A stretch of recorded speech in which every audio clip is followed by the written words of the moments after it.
Les corps de fonctionnaires qui sont les plus reculés, c'est les enseignants. Il y a des endroits où il n'y a pas de centres de santé, mais il y a un enseignant. Il y a des endroits où il n'y a pas d'électricité, mais il y a un enseignant. Il y a des endroits où il n'y a pas de route, mais il y a des enseignants. Il y a des endroits où il n'y a pas de pont, mais il y a des enseignants. Les enseignants sont ceux qui vivent la réalité du milieu rural plus que tout autre fonctionnaire. Et puis, dans le fond, moi je suis ici à la retraite, mais je suis dans le corps des enseignants-chercheurs de l'université. Quand ce monsieur m'a envoyé les grilles de salaire, je lui ai envoyé le bulletin réel des grilles de salaire. Parce qu'il a dit que non, un assistant de l'université a 1 million et quelques, 1,4 million. Mais ça, c'est la mauvaise communication. Je lui ai envoyé les vrais salaires. Le vrai salaire, c'est... Le porte-parole du PDC RDA, M. Soumaïla Redoumi, hausse le ton.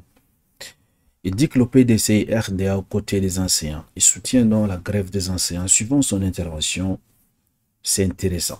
Pendant que les enseignants n'ont pas les primes, ils souffrent. L'État de la Côte d'Ivoire décide quand même de prendre en charge les frais de séjour de Miss France 2025.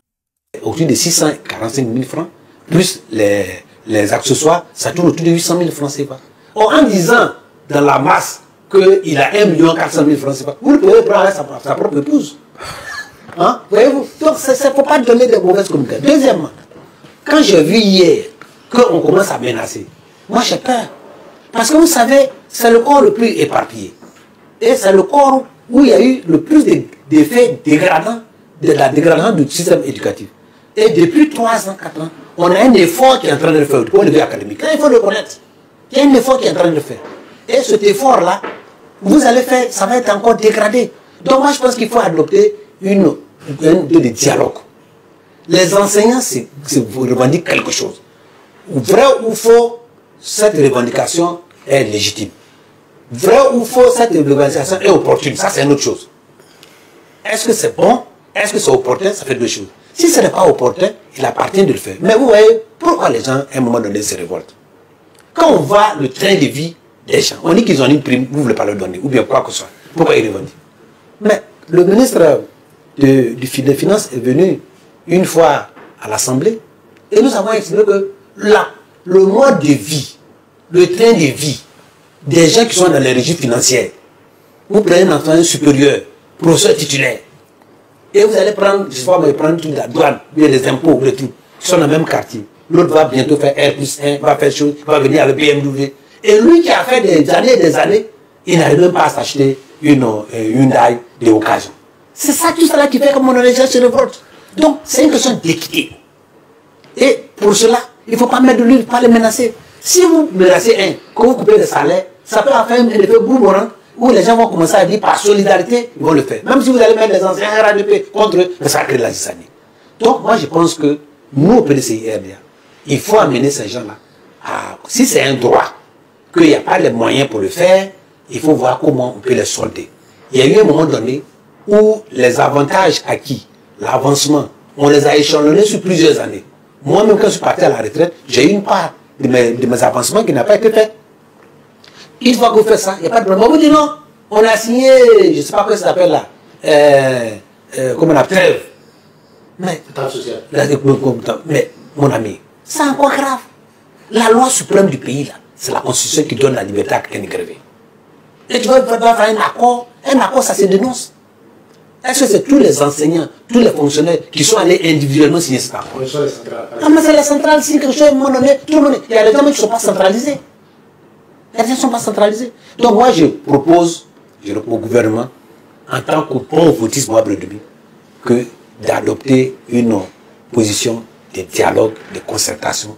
Cela sera pour plus rentable que de vouloir durcir et de vouloir mener la force, à menacer les gens. La menace, ça n'amène à rien. Vous venez donc de suivre l'intervention du porte-parole du PDC RDA, Redoumi Soumaïla. Je pense que c'est une intervention magistrale.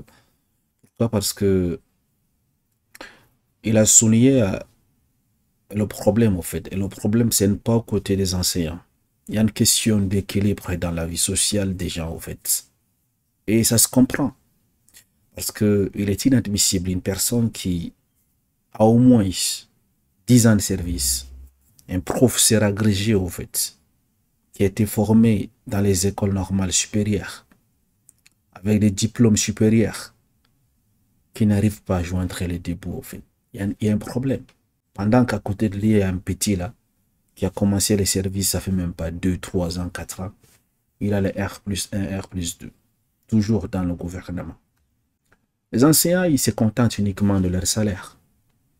Ils n'ont pas les occasions pour voler comme d'autres personnes, comme des inspecteurs des impôts, les douanes et j'en passe, comme certains ministres le font. Et donc, ils se contentent uniquement de leur salaire. Maintenant, lorsque ces personnes, ces enseignants réclament leurs droits, au fait, les primes trimestrielles, ce n'est même pas les primes mensuelles, trimestrielles, donc après chaque 3 mois. Et c'est là depuis 2 ans que ça dure. À chaque fois, on les demande d'attendre. Voilà ce que le gouvernement les ressort. Des menaces, que ce soit par le préfet, le sous-préfet et les représentants non, du gouvernement. Voilà, il y a un ancien qui a été signalé par l'inspecteur. Il a été interpellé par les polices, dormi au commissariat, mais heureusement, il a été relâché. Pourquoi? Parce que le gouvernement veut continuer avec la politique de menace. Quand tu parles un peu, on te menace. La prison. Ou bien on te sanctionne. Ça ne va pas marcher. La solution, c'est dans le dialogue, en fait. Il faut dialoguer avec les gens parce que manifester pacifiquement, je dis bien parce que ces anciens n'ont pas été violents. Manifester pacifiquement est un droit qui garantit la Constitution à tous les citoyens. Surtout, et sur quoi même si ces manifestations sont justifiées, comme dans ces cas-là des enseignants qui réclament leur prime, en fait. Donc, c'est comme le porte-parole du PDC RTA vient de le souligner, le gouvernement devrait adopter la position de dialogue, en fait. Parce que si à chaque fois, quelqu'un essaie de réclamer son droit, on menace. C'est que ça devient quoi? De la dictature. À un moment donné, les populations vont s'élever contre ce gouvernement si ça continue de cette façon. Mais il faut dialoguer, en fait.